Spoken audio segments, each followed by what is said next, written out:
नमस्कार, मैं विष्णु शर्मा आप सभी का आपके ही अपने चैनल विष्णु एडीपी में हार्दिक स्वागत करता हूं। आज फिर से लाया बहुत ही अच्छी मोरल स्टोरी, आपको जरूर पसंद आएगी। स्टोरी का टाइटल है अ लेसन, एक सबक। यानी होता है एक, लेसन यानी होती है सबक, या हम जिसे सीख भी कहते हैं, एक सीख या फिर एक सबक। ऐसा टाइटल क्यों दिया गया? बहुत अच्छी स्टोरी है। चलिए स्टार्ट करते हैं। पसंद आने प्लीज आप लोग लाइक करेंगे। There was a temple in a small village. एक मंदिर था एक छोटे से गांव में। ठीक है, देयर केवल सब्जेक्ट के रूप में यूज किया गया है। The priest of the temple was a learned man. The priest यानी पुजारी, of the temple यानी मंदिर का, was था a learned man एक विद्वान व्यक्ति। लर्न यानी सीखा हुआ, उसे विद्वान भी कहते हैं। एक विद्वान व्यक्ति था वहां का पुजारी। He was revered as a saint. वह थे revered, इसका मतलब होता है पूजनीय, जिसे हम पूजा करने के योग्य या श्रद्धेय जिसे कहते हैं, आदरणीय, पूजनीय। As यानी के रूप में, a saint यानी एक संत। वह एक संत के रूप में पूजनीय थे, श्रद्धेय थे, यानी बहुत ज्यादा उनका इज्जत था, ऐसे बोल सकते हैं। There also lived in this village a girl named Lalita. एक ललिता नाम की, नेम यानी नामक, गर्ल यानी लड़की, एक ललिता नाम की लड़की in this village यानी उस गांव में, also यानी भी, रहती थी। ये देयर फिर सब्जेक्ट के रूप में यूज किया गया। तो पूरा सेंटेंस का मतलब क्या होगा कि ललिता नाम की लड़की भी उस गांव में रहती थी, तो इसलिए ऑल्सो यानी भी का यूज किया है। अब ऐसे ट्रांसलेट करोगे तो भी रहती थी, तो भाई ऐसे तो ट्रांसलेट होगा नहीं, मतलब ऐसे निकलेगा। ऑल्सो यानी होता है भी, लिव यानी रहना, लिव्ड रहती थी, इन यानी में, दिस विलेज इस गांव। तो भाई आप ऐसे थोड़ी ट्रांसफर करोगे कि सॉरी ट्रांसलेशन, देयर सब्जेक्ट रूप में यूज किया गया है। भी रहती में इस गांव एक लड़की नामक ललिता। अब ऐसे हो गया, लेकिन इंग्लिश में क्या होता है, बिल्कुल मान के चलिए कि कई बार हम उल्टा चलते हैं और कई बार क्या होता है आगे पीछे करके आपको सेंटेंस को करेक्ट करना पड़ता है। मेन क्या चीज, हमें मीनिंग पता होना चाहिए। जैसे मीनिंग पता चल गई ना सबका, उसे आप जमा के अच्छे से बोल दीजिए तो वो सही ट्रांसलेशन हो जाता है। वैसे देखिए, she was very fond of gossiping. She was वह थी, वेरी यानी बहुत, फॉन्ड, अब देखिए फाउंड नहीं है ना, फॉन्ड, फॉन्ड यानी क्या आता है, फॉन्ड का मतलब होता है शौकीन होना, शौकीन थी, उसे बहुत ज्यादा पसंद था। ऑफ गॉसिपिंग, ऑफ यानी की, गॉसिपिंग यानी होती है गपसप, तो वह गपसप करने की बड़ी शौकीन थी, उसे गपसप करना बहुत पसंद था। She gossiped about her family. वह गॉसिप्ड यानी गपसप करती थी, अबाउट यानी के बारे में, हर फैमिली अपने परिवार के बारे में, अबाउट यानी के बारे में, हर रिलेटिव्स अपने रिश्तेदारों, एंड और नेबर्स पड़ोसियों। तो पूरा मतलब क्या हो गया, वह अपने परिवार, अपने रिश्तेदारों और अपने पड़ोसियों के बारे में गपसप करती थी। आपसे ना गपसप करना यानी कुछ भी बोल देना, सही है गलत जो मन में आया बोल देना, गपसप, गॉसिप। हर आइडल टॉक वरीड हर पेरेंट्स। हर यानी उसकी, अब महिला है, लड़की है, तो हर बोलेंगे। आइडल टॉक, आइडल क्या होता है, आइडल का मतलब होता है बेकार, व्यर्थ की बात, उसे आइडल कहते हैं। निठल्ला आलसी यानी भी आइडल होता है, आलसी को भी कहते हैं, लेकिन यहाँ पे आइडल टॉक लिखा हुआ यानी बेकार की बातें। वरीड यानी चिंतित करती थी, फिक्रमंद करती थी। हर पेरेंट्स उसके पालकों को, पेरेंट्स यानी पालक यानी माता पिता को पेरेंट्स कहते हैं। जिनके माता पिता नहीं है तो जो भी उनको पालते हैं उसे हम पेरेंट कहते हैं। ठीक है, तो उसकी जो बेकार की बातें थी उनके माता पिता को बहुत ज्यादा मतलब चिंतित करती थी, फिक्र होती थी उन्हें।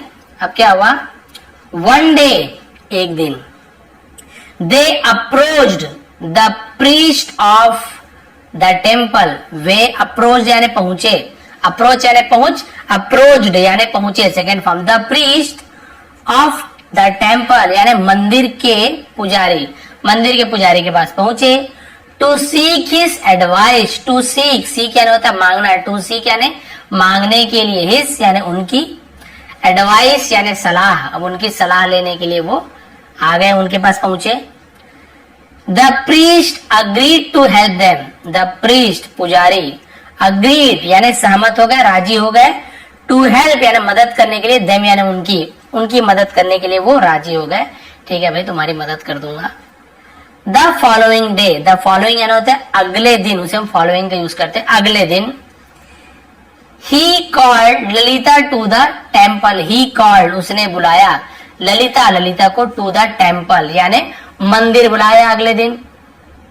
अब इसके बाद देखिए, giving her a pot filled with jujubes, giving यानी देते हुए, हर उसे, अ पॉट यानी एक बर्तन, गिविंग यानी अब यहाँ पे ऐसे देकर भी बोल सकते, गिविंग यानी देकर, हर यानी उसे, अ पॉट यानी एक बर्तन, फिल्ड यानी भरा हुआ, विथ यानी से, साथ भी होता है, विथ यानी से भी होता है, से किसे, जुजुबीस यानी होता है बेर, हम उसे बेर कहते हैं। ठीक है, और आपकी भाषा में बेर को क्या कहते हैं आप नीचे कमेंट कर देंगे। और हम यहाँ छत्तीसगढ़ से हैं इधर, तो हमारे तरफ इसे छत्तीसगढ़ी में ऐसे बोईर बोल देते हैं, बोईर। और आप लोग की तरफ क्या बोलते हैं आप नीचे कमेंट कर देंगे तो फिर पता चल जाएगा। तो गुरु ने क्या किया, मतलब पुजारी ने एक बेर से भरा हुआ बर्तन दे दिया। ही सेड उसने कहा, गुरुजी ने कहा, पंडित जी ने, माय डियर गर्ल मेरी प्यारी लड़की, अब ऐसे बच्चे भी बोल सकते हैं, गर्ल यानी लड़की होती है ना, मेरी प्रिय लड़की, टेक दिस पॉट, टेक यानी लो, दिस यानी इस, पॉट यानी बर्तन, इस पॉट को लो, टेक यानी होता है रखना, रखो भी बोल सकते हैं, लो भी बोल सकते हैं, इस पॉट को लो। I want you to go home, I want, I यानी मैं, वॉन्ट यानी चाहता हूँ, यू यानी तुमसे, टू गो होम मैं तुमसे चाहता हूं तुम घर जाओ, and return to the temple, और रिटर्न यानी लौटो, टू द टेम्पल मंदिर लौटो, इमीडिएटली तुरंत, मैं चाहता हूं तुम घर जाओ और तुरंत मंदिर लौटो। बट लेकिन, you must drop each and every jujube on your way home and back here, लंबा चौड़ा है, चलिए छोटे छोटे करके ट्रांसलेट करते हैं। लेकिन यू मस्ट यानी तुम्हें जरूर, मस्ट यानी जरूर, ड्रॉप यानी क्या करना होगा, गिराना होगा, तुम्हें जरूर गिराना होगा। ईच एंड एवरी यानी हर एक, ईच एंड एवरी यानी हर एक जुजुबी, हर एक बेर को, है ना, तुम्हें हर एक बेर को जरूर गिराना होगा। ऑन यानी पर, कहां पर, योर वे तुम्हारे रास्ते पर, होम यानी घर जाने के रास्ते पर, तुम्हें मंदिर से भी घर जाएगी वो, तो घर जाते तक पूरा एक एक बेर को उसे गिराते हुए जाना है और फिर वहां से लौटना है। एंड बैक हियर, और बैक यानी वापस, हियर यानी यहाँ, और यहाँ वापस लौटना है। अब ऐसे कहा भी उन्होंने, तो ठीक है। अब माता पिता ने जब पंडित जी के पास उन्हें ले गए, पुजारी के पास, देखिए आप देख सकते हैं, तो वो जो आज्ञा दे रहे हैं उसे तो मानना पड़ेगा, बस इसकी एक गलती थी कि वो गपशप बहुत करती थी। तो देखिए ये बेर से भरा हुआ पॉट, चित्र देखिए कितना अच्छा है, मुझे तो ऐसे बचपन से पसंद है ऐसे चित्र वगैरह देखने में। मैं तो ऐसे खो जाता था, इसे देखता था, यहाँ घर को और क्या क्या चीजें हैं। आप लोग बताएंगे आपको पसंद आती कि नहीं। तो ठीक है, अभी इन्होंने कहा पुजारी जी ने कि ऐसे करते हुए जाना है। कैसे, देखिए मंदिर से घर, मंदिर में बुलाया था क्योंकि, तो मंदिर से घर जाते समय उसे एक एक बेर को ऐसे रास्ते पर रखते उसे अपने घर तक जाना था। ठीक है, उन्होंने कहा आपको ऐसे करके जाना है। अब क्या हुआ, Lalita followed the priest instruction, Lalita ने फॉलोड यानी होता है अनुसरण करना मतलब होता है पालन करना। द प्रीस्ट यानी पुजारी की, इंस्ट्रक्शन का मतलब होता है उनके जो बताए गए दिशा निर्देश, उन्होंने जो बात बताई थी उसे इंस्ट्रक्शन कहते हैं। जो भी दिशा निर्देश, जो चीज बताई थी उस हिसाब से उसे हम इंस्ट्रक्शन कहते हैं। तो जो भी दिशा निर्देश जैसे से बताया था उसके हिसाब से उसने काम किया। On her way home, on यानी पर, हर वे होम यानी उसके घर के रास्ते पर, एंड और बैक टू द टेम्पल यानी मंदिर वापस आ गई। जो बताया था घर के रास्ते पर जैसे करना उसने किया और घर वापस आ गई।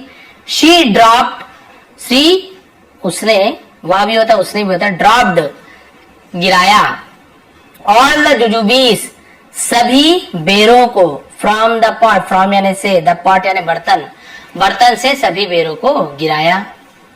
रास्ते पर। When Lalita return to the temple, जब ललिता रिटर्न यानी लौटना, रिटर्न यानी लौटी, टू द टेम्पल यानी मंदिर लौटी। टू आपका प्रपोजिशन है, संबंध बताता है, कहाँ गई, कहाँ से लौटी, कहाँ जाएगी, ये संबंध बताता है। ठीक है, क्लियर हो गया। तो मंदिर लौटी। द प्रीस्ट पैटेड हर, पुजारी ने पैटेड यानी होता है पीठ थपथपाने को पैटेड बोलते हैं। हर उसकी पीठ थपथपाई, एंड प्रेज्ड हर, और उसकी प्रेज यानी प्रशंसा की। ठीक है, प्रेज यानी प्रशंसा, तारीफ करना, और उसकी तारीफ की। देन ही सेड, तब उसने कहा, नाउ गो होम, अब घर जाओ। अब यहाँ पे गो टू होम क्यों नहीं लिखा है?